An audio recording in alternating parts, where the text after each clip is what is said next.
welcome to this episode of She Talks Business. I am so excited. We have Eleanor Beaton here, and I got to tell you, I could have her on the show every month because I enjoy talking to her so much. It would just be, you and I should have our own show where we just like riff about nonsense because it would be so much fun.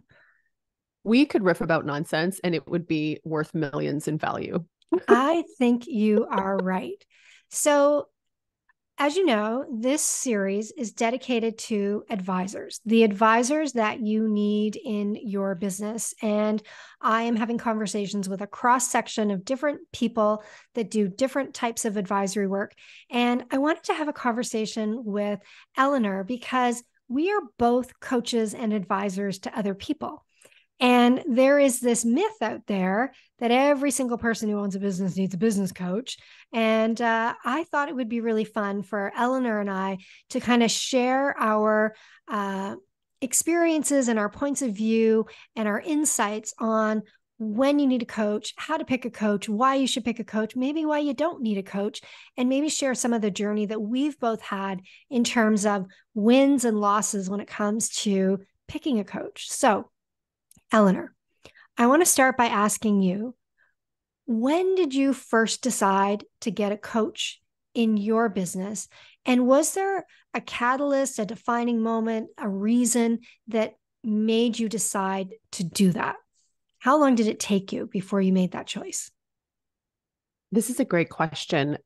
So the first coach that I hired was actually my first business. So I had a communications agency. And this would have been in about 2008, maybe 2007, 2008. So it was actually quite early. So at that time, people still considered coaching to be something that either Tony Robbins did or professional, like it was a professional sports thing. So it was still new, in the coaching industry, actually. And I heard about coaching because a brand new executive coach asked me to help her with her brand development and help her with her communication strategy and so on. And so it was through that process that I learned what coaching was. And I kind of got very interested. I liked her. And at that time, I was feeling quite lonely in my business and I felt lost. And I felt like I needed a thought partner, somebody who could hear me out, who would help me sort through my thoughts and help me make some good action plans. And so it actually took me probably it was something I thought about over about maybe a 4-week period. And then I signed on for a 3-month coaching contract. I remember paying her like a total of $1,500. And was that a lot of money? It was a lot of money to me in my business. And I hadn't ever really invested in myself before like that. And so it was a big decision for me. But it was helpful. I learned about myself. I got a lot of help, and there was sort of accountability and support in terms of goal setting. So it was definitely a positive first experience. Interesting. So my experience was actually pretty interesting because a colleague of mine had worked with a coach and really thought very highly of that coach. But the entry level investment to work with that coach was $25,000. And that was a really big pill for me to swallow at the time. And I remember thinking, when I get there, I'm going to do this. When I get there, when I can afford to do this, I'm going to do this.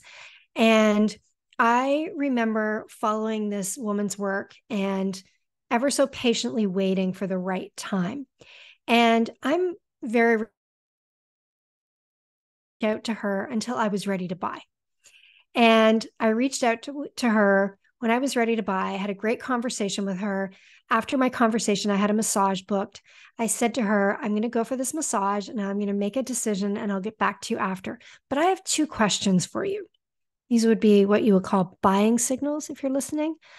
The first question was, if I decide to do this, when is the soonest that we can get started with the initial strategy?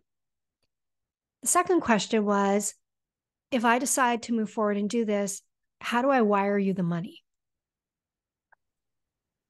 I left and I went my massage and I lie on the table. I felt really good. I'm like, I'm going to do this. I'm going to do this. I'm going to invest in me. And so I came back and I sent an email because she basically told me to email her assistant to get that information. And then I sent her a message on Facebook and I said, I'm so excited. I'm going to do it. I'm in. I've emailed your assistant, yada, yada, yada. Well, she read my message on Facebook and she didn't respond. And this was on a Friday.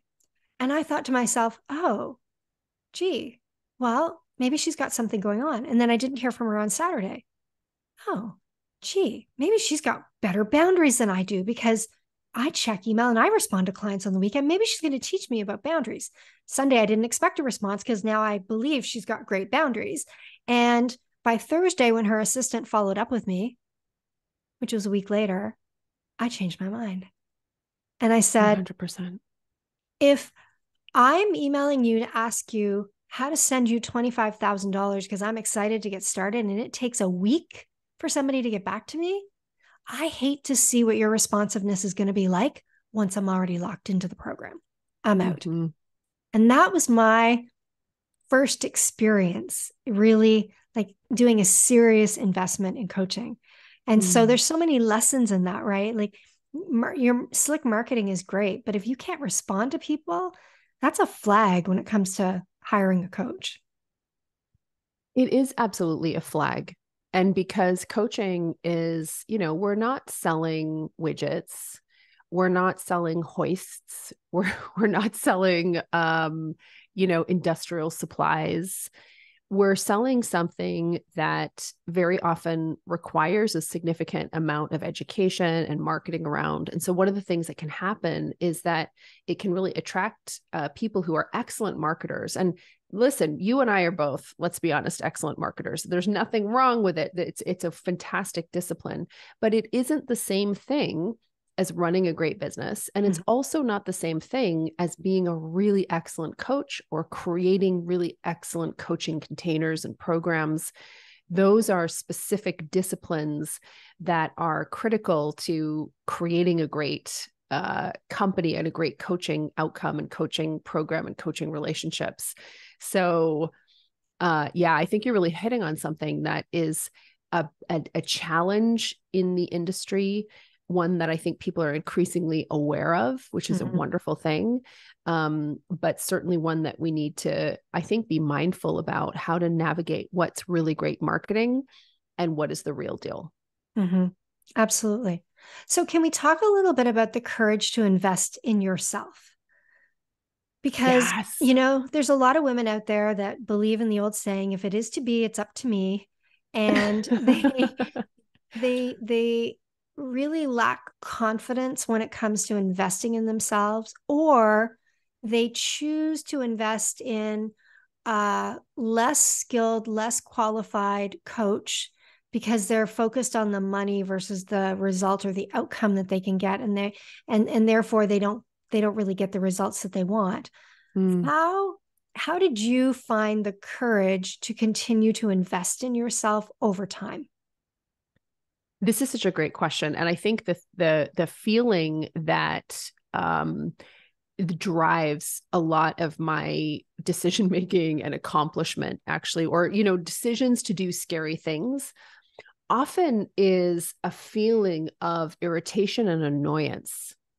So I had my first business and it was a communications consulting business, and it was a real painkiller company, meaning that we worked with governments and nonprofits. I worked with entrepreneurs. And what we essentially did, our specialty really was narrative communication strategies. So when organizations needed to influence public policy or change hearts and minds, they would hire my company. And we had these really great offerings in terms of narrative storytelling communications that would influence outcomes. It was fantastic. That's why you're so good at your marketing.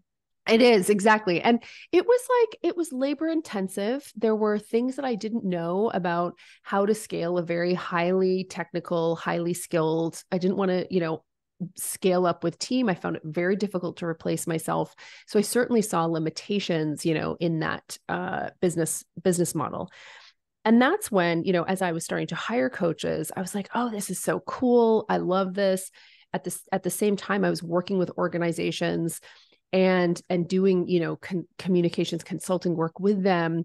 And what was so interesting was I remember having a client saying, would you do some communications training programs for our people? And I was like, ooh, no, no, I'm a consultant. I don't want to do that. She's like, I just wish you'd try. And so I did, and I loved it. And so I was doing these training programs. And then some of my clients, the people that I was teaching were like, took me aside, these women, they were like, would you ever do one-on-one coaching? I was like, oh God, no. Even though I loved coaching, but I was like, oh, please, never. But they asked. And so it was a client pull into the business that I had. So that's where I started hiring. I got my sort of exposure to the possibility of like Marie Forleo and B School and people who had been Lisa Sasevich, who really taught me a lot about selling. Like these were sort of some OG business coaches who were very, very helpful to me. But I can remember I was going to invest in Lisa Sasevich's Sassy Mastermind. So this was like I almost did it too. I remember sitting in the room and my husband was like, don't you dare give her $100,000. You don't need her help. You can do this on your own. Well, I was there with my husband. And here's what was interesting. So at the time, I was looking at investing in myself, into building my learning skills, because I saw her. I was like, I could do that. I know I could do that. Yeah. And she's good. So she's really good, and she had these skills that I didn't have, but I knew I could be on stages. I knew I could create great programs. I knew I could help people influence outcomes. I'd done it before in other ways. But I think the investment at the time was like $25K, which for me was like this astronomical amount of money. But here's where the annoyance comes in. I was looking at the business that my husband had, that colleagues that I knew. I had a lot of guy friends who were entrepreneurs, and they invested like in the business that my husband and I had, which was like a landscaping and construction business. Like we had hundreds of thousands of dollars worth of equipment, heavy machinery. We had an industrial real estate thing. So we were spending money on these things. Mm. And I can remember the first time going to my dad and my mom to ask for a $100,000 loan to buy an excavator. I didn't right? Yeah, I get it. My husband used to own a pavement marking company, one of the largest ones in Ontario, $500,000 for a paint truck. Right. Just all day, day long. All day long. You're right. Nope. So, no ask for permission, no second guessing, investing all day long. All day long. And in that moment, I was like, oh my gosh, of course it makes sense for me to invest. When we talk about investing over there all day long, it makes a ton of sense. And here I am second guessing myself. And he was there at her event with me. I mean, she was very smart. She would tell you to bring your partner because the two of you would be decision makers together. And so he was like, yeah, I think you're going to learn a lot. And so we invested, but it was the annoyance that I had, which I was seeing male entrepreneurs in my life invest in their growth. Now they were investing in hard assets that could be taken as collateral and would have quote unquote long-term tangible value. A lot of times in coaching, we're investing in an intangible asset, which is us. Right. And it has the longest value of all. The biggest value of all, but we don't tend to value our development. It's hard to measure our development in the same way we can measure, well, this piece, even though the value depreciated, I could sell it for X. Yeah. So it was there was a lot that went into that decision-making process, but I think my key point is like, I saw how the guys around me were growing their businesses by making investments in things that would help them grow. But I was second guessing much smaller investments in the thing that would make me grow. Mm-hmm. Yeah, that's great. I hear you wholeheartedly. And it's funny how you don't question investing in a new computer or a new desk or, the tangible things, but you can question investing in yourself. And, I think when it comes to investing in a coach, it's also important for you to look around and pay attention to the results that other people are getting from the people that they work with. Because like anything, past performance predicts future performance. And I know people in the Ottawa market that basically started their business at the exact same time as some of my clients who started their businesses. And they're still in the same spot because they Mm, worked with a coach that doesn't have a ton of experience. And so mm, they're working with a coach who is literally learning on the job versus working with somebody who's built what they aspire to build. So, mm. if you want to build a six-figure business, don't work with somebody who just got to six figures and has done it once. Yeah. Work with somebody who's got a seven-figure business or a $500,000 business. Like, work with somebody who's actually got a proven track record. I think it's really important for people to hire people that have past experience helping people do whatever it is that you aspire to do. Well, because I think the thing that you run into when you don't do that is somebody who has newly mastered a skill. Mm-hmm. So, like newly mastered a skill. So, there's not a ton of experience there. The challenge in those kinds of scenarios is the old when all you have is a hammer, everything's a nail.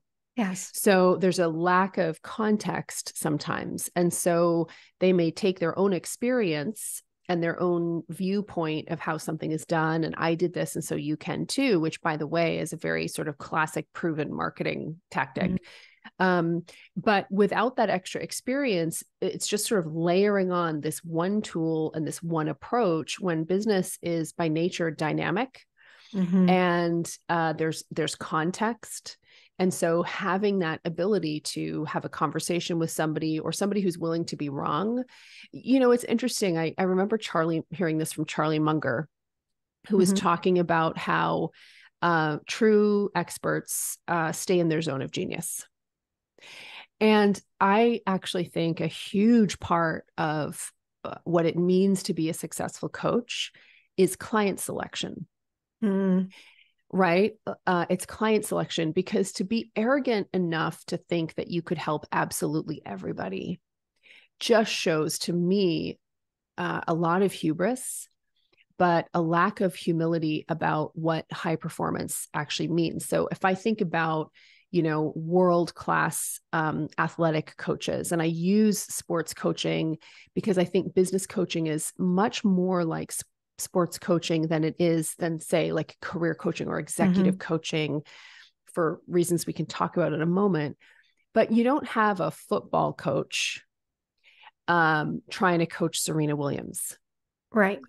I'm sure they'd have like great conversations and there's tons of principles, Mm-hmm. but there's certain mastery that you can have in your area. So if you know the types of businesses that you work best with, the types of personalities that you work best with, the types of goals. Like, to me, great coaches who have proven track records are often, you've got to find your team. Yeah. Well, and it's Right. no different than Lisa Sasevich, right? She has a very clearly defined niche. She is helping you to Yes. speak to sell. Yeah. And so you don't go to Lisa for social media marketing. You don't go to No. her for biz dev. You go to her to learn how to speak to sell. And Yeah. so I think that's one of the things that's important for people to do. You may need more than one coach Yeah. because you may need different coaches for different areas of your business, depending on what you're struggling with or what goals you want to achieve. Mm. Um, I think that, one of the things you mentioned that I'd like to chat a bit about is finding the right thinking partner. Uh, a lot of people, I think, expect their coach to do the work for them. And we both Mm. know that's just not possible. And Yeah. so, just like a good athletic coach has to coach the team members how to perform better on the field, um, a good thinking partner has to inspire you to take action. And there needs to be a certain amount of, there needs to be a willingness and a self discipline on the part of the person who's being coached to actually take that action. So, what advice do you have for people who are thinking about a coach? They're listening in terms of what mindset they should show up with, and if they're listening and they are a coach, when should they fire their client if they're not doing the Mm. work? Oh my gosh, this is such a great question. So, I mean, I think I've never worked with a bad coach, and I've never worked with a coach where I didn't get results. And I'm a dream client for any coach because I'm going to kill it every time, just like you. So what I mean by that, sure, like some coaches that I have worked with have been, they have, the nature of that relationship has been such that I have driven much better results in my business. And also the nature of what we may have been working with. And I'll give you a couple of real clear examples about that in a moment. But I think that as somebody who's going into a coaching relationship, I think you want to be very clear about what important outcomes are for you in this relationship. You need to be very proactive about reporting on those outcomes. Like, you need to really understand that you are in charge of your transformational journey. And you may have expectations in terms of what your coach is doing, that they should be doing this or should be doing that. But at the end of the day, it's your money. You have to take charge of that. I think that's just Extreme really ownership. key. Yeah, extreme ownership. You also really need to be open to the fact that magic can happen in relationship. Conversations create. So you could end up, creating outcomes or new ways of looking at things and thinking about things that were not available to you when you first started working. So I think, on the one hand, be very clear about outcomes. On the other hand, be open to the magic that relationships can have, and so I think that's another core thing. And then I also think you want to bring what I call over my dead body energy, right? And to me, it's like, over my dead body energy, am I not generating massive ROI from this investment? Mm-hmm. And that is like really key. And I find, as a business owner, like this will happen. I'm going to have my back and advocate for myself and just make sure that I'm getting a great investment out of that. And I've always found that worked really effectively. And then so I think that's sort of key. It's interesting as a client, the other way. So the coach, firing the client. And, I have clients who have therapy businesses, for instance. And one of the things that they always talk about is they can't actually do that. Apparently, like there's this big sort of standard of care. They can't just fire clients. It's a very different. So we're lucky that we can, you know what I mean? When it makes sense. But for me, I think that you want to do the best that you can vetting up front. And then I think about things that are related to, is there a lack of respect?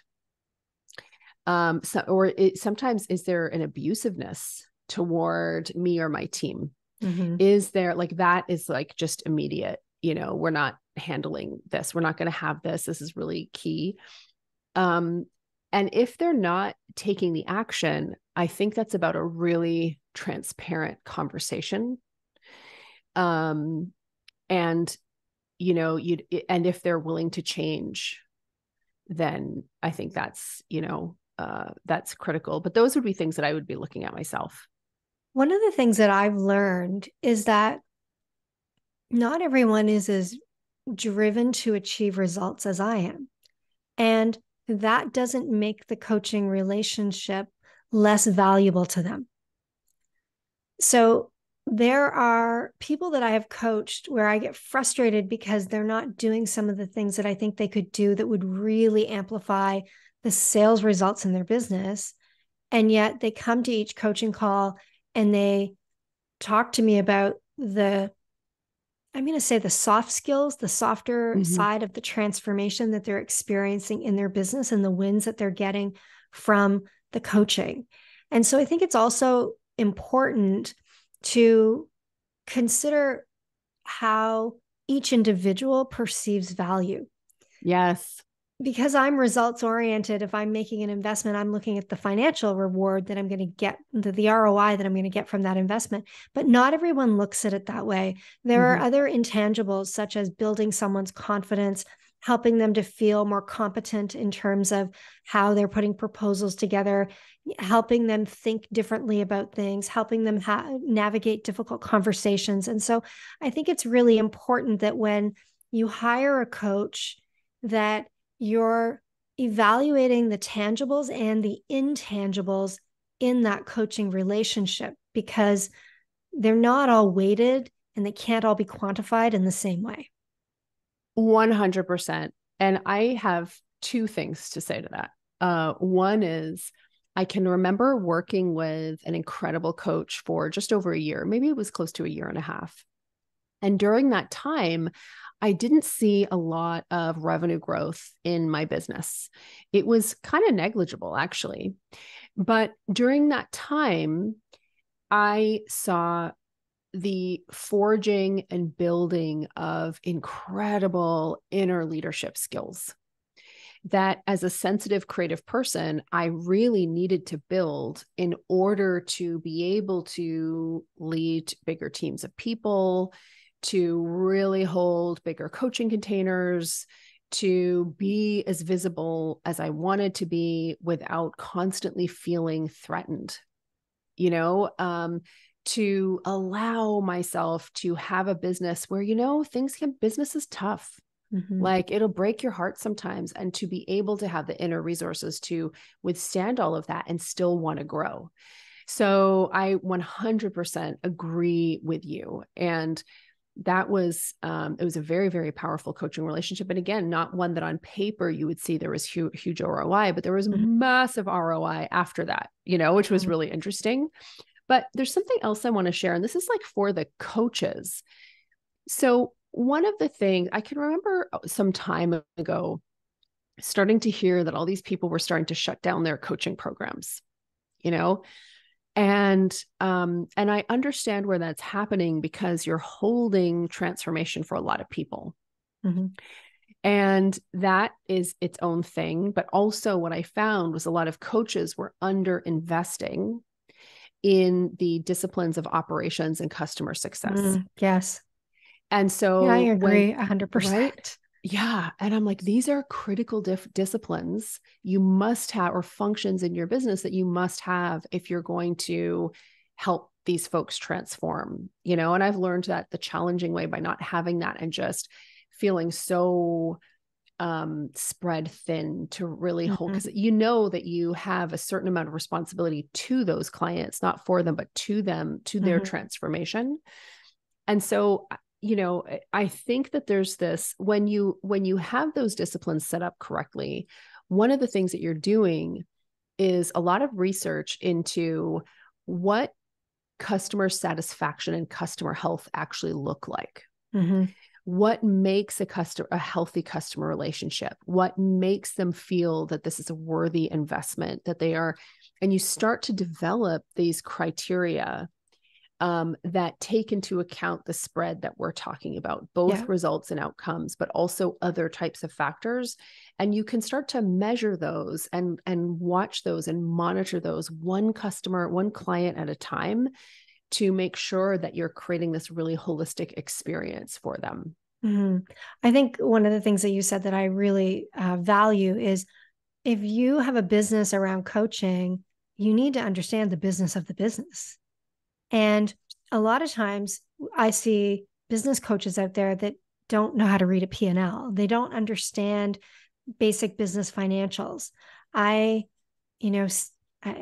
saw someone the other day posting, they've never done business coaching before in their life. They're in a completely different industry. And I see them post this video about now they're going to do business coaching. Well, that person has talked to me a couple of different times about potentially working with me. And both times they haven't had any money. And so now I'm like, now you're going to teach people how to make money? Come on. So I think that it's really important that if you're, first of all, if you're hiring a coach, you need to vet the coach well to ensure that they actually have the competencies and the capabilities to help you with what you need help with. And what you're going to be looking for from a general business coach is different from what you're going to be looking for from an operations coach, or from a sales coach, or from, a marketing funnel coach. Like, you need to understand what it is that you want. And then it's your responsibility to ensure that they actually are able to do that stuff. So just like if you're interviewing somebody to work on your team, you would ask behavioral based interview questions to see if they actually can demonstrate proof that they know how to do the things you want them to do. You should be doing the same thing when you're hiring a coach, to ensure that you're really getting what you need, and that you're not just buying into the lipstick on the pig market that exists out there. I think that's really key. So Mm. we have a couple minutes left. I would love to dive into what your thoughts are on how do people navigate and find the right coach or advisor in this red ocean where everybody who wants to, like, the barrier to entry is zero. You Yeah, can yeah. set up a Square website tomorrow, an Instagram account, and everybody and their dog can be a coach. So what are your thoughts on that? And what do you think that people, like, how do people become more savvy about choosing the right coach for their business? That's such a great question. So I look at a couple of things. So when I'm looking at coaches, and the interesting thing is I've typically been watching their work for some time. So I can't actually think of a coach that I wasn't watching their work for a year or more Mm. before I started working with them. So that's an interesting, is there a body of work? Is there a track record? Because it's like Abe Lincoln said, you can lie to some of the people some of the time. You can lie to, but you can't lie to all of the people all of the time. So Mm-hmm. I find it really helpful to check out things like, is there longevity? Let's take a look at their sort of experience or education. What do I see there? Have they accomplished, recognition or things that show to me that this is a person of excellence, let's say, then I'm sharing with you guys some of my values, things that are important to me. Are they, for me, depending on the phase that I'm in? So if I'm in a phase in my business where it's about building a lot of internal resources, I'm going to really have a sense of how they work with people in a transformational kind of, and I'll read case studies. I would listen to a lot of interviews. I want to hear how they think. Mm-hmm. If it's a phase where I am looking at being more of a rocket ship, I need to understand that they are on a rocket ship too. Mm-hmm. That because there's this energy and momentum that you want to see, that you want to be a part of as inside the container of that relationship that I think Mm-hmm. is really key. So, I mean, those are things that I look at because there's this other part, which is that you are stepping into a container, a relationship that you are making a bet is going to uplift you. Mm-hmm. So I think uh, it's chemistry. Is there chemistry Mm-hmm. here with this person that I think I'm gonna, there's a track record there, and I think they're going to really help me to grow. So, looking at testimonials, Mm-hmm. those kinds of things. Hopefully there's some longer testimonials so you can actually hear the real deal. Do you have a sense that this is a person of integrity? These are all things that I think when there's a track record of work, Mm-hmm. You can you can see hear it. it. Yeah. My last question for you, I know I said that was the last one, but I have another one. Mhm. Uh, for people listening, if they're thinking about, working with a coach or an advisor, and they're trying to decide whether they should do one-on-one private coaching or they should do group coaching. We know Mhm. group coaching is a leverage model if you're a coach, but Yeah. from a participant's perspective, where do you recommend people start? I mean, we both offer group options, we both offer private options. I'm Mhm. curious as to know what your advice is for our listeners who are maybe thinking about, who they want to work with in 2024. This is the time of year when people start to think about that. What is better for them? Yeah. I mean, I think hybrid models are the best, quite honestly, where you have a mix of group and one on one. Mm-hmm. The interesting thing is, and again, I think it depends on where it's done properly. So, the I have generally gotten my best results working in hybrid. So there was always a group and there was always a little bit of one on one. And that typically has always been the best for me because Mm-hmm. sometimes, you just kind of need to hear yourself think.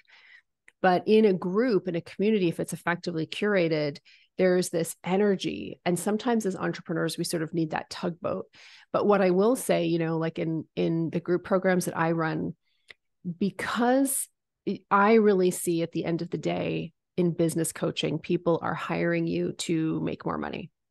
Mm-hmm. It's a huge, like, that's an important thing, more profit, more revenue, Mm-hmm. more open time, which takes structures of accountability. Mm-hmm. And I don't want that accountability held by one person. I want it held by a collective and also by structures that typically, if I'm just working with a one-on-one coach, it's all down to him, her, or them. Right. But when there's a group, there's peer pressure. There's positive peer pressure. And if the coach has built it properly, there are a lot of tools and mechanisms for accountability that make less sense in a one-on-one setting. Mm-hmm. Yeah, I agree. I used to think that, group coaching was not what people needed until I started doing it. Yeah. Until I started hosting days of masterminds and group sessions, and then really seeing how much value people got from other people's experiences. It's really quite transformative. It is. All right. So we are at the top of the hour. And are you coming back next week? No, I'm kidding. No, we need to chat more, clearly. I know. We totally need to chat more. And I'm still mad that I didn't know you lived in Nova Scotia when I lived there.